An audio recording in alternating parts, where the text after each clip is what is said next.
Assalamualaikum warahmatullahi wabarakatuh. Dengan demikian, pembangunan rel kereta api SDS yang melalui kota Purwokerto sebenarnya menunjukkan bahwa perusahaan swasta itu telah melakukan pemborosan, ya. Jadi pemborosan yang katakanlah berlebih-lebihan, karena sebenarnya jalur kereta api itu bisa disederhanakan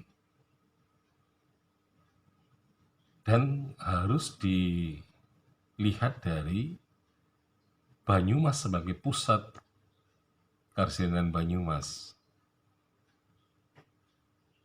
Jadi seandainya rel kereta api memang melalui kota Banyumas, maka di kota Banyumas itu bisa dibuat cabang ke arah utara,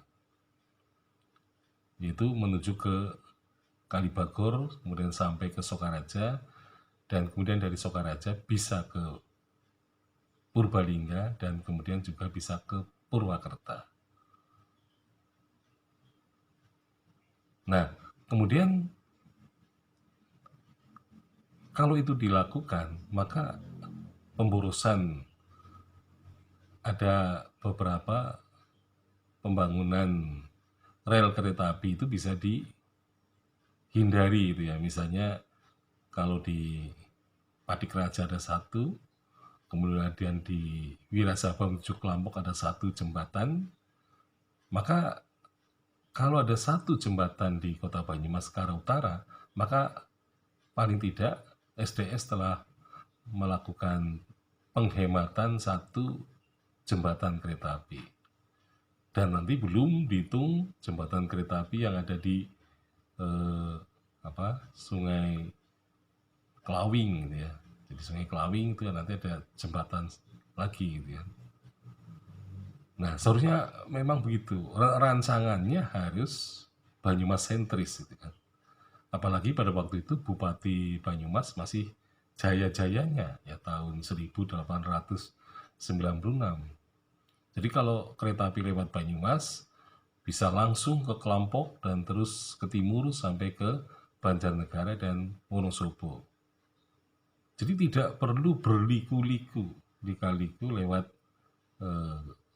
Padikraja ke arah utara, dan tidak perlu memasuki desa-desa kosong ya, seperti yang terjadi dari rute ya, misalnya Padikraja menuju Purwokerto itu adalah rute kosong, rute yang tidak ekonomis gitu ya.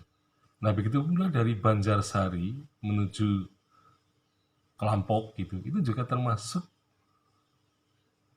daerah yang tidak ekonomis ya, artinya tidak menguntungkan sebagai jalur kereta api. Dan kalau tadi tujuannya untuk membuka daerah baru dan menciptakan kota-kota baru, dan itu tidak terjadi kota-kotanya itu.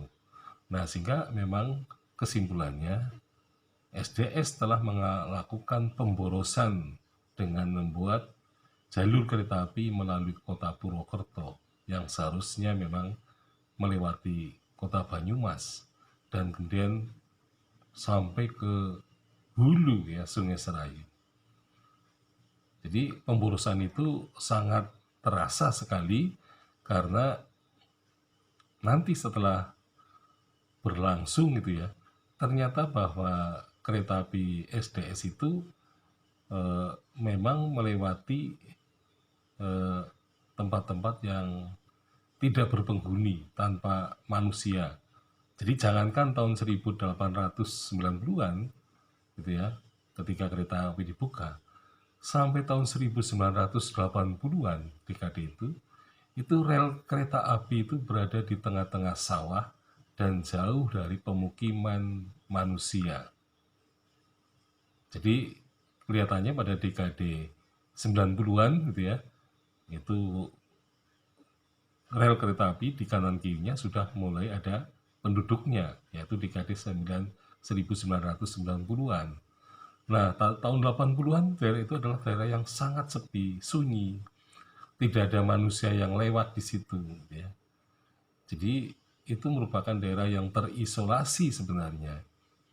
Tapi kalau memang Belanda tujuannya membuka daerah baru menjadi kota-kota yang baru, tapi ternyata tidak begitu. Jadi tidak menghasilkan kota-kota baru dan tidak menghasilkan pusat-pusat ekonomi yang baru, ya. Jadi yang bermunculan justru seperti pasar Sokaraja misalnya. Memang di situ ada pabrik gula gitu kan. Nah, sehingga kalau seandainya rel kereta api itu dibangun dari Banyumas ke Kalibagor, ke Sokaraja, nah kemudian bercabang ke Purwokerto, nah kemudian bercabang ke Purbalingga, saya kira itu lebih baik daripada yang terjadi. Jadi tidak akan mubazir.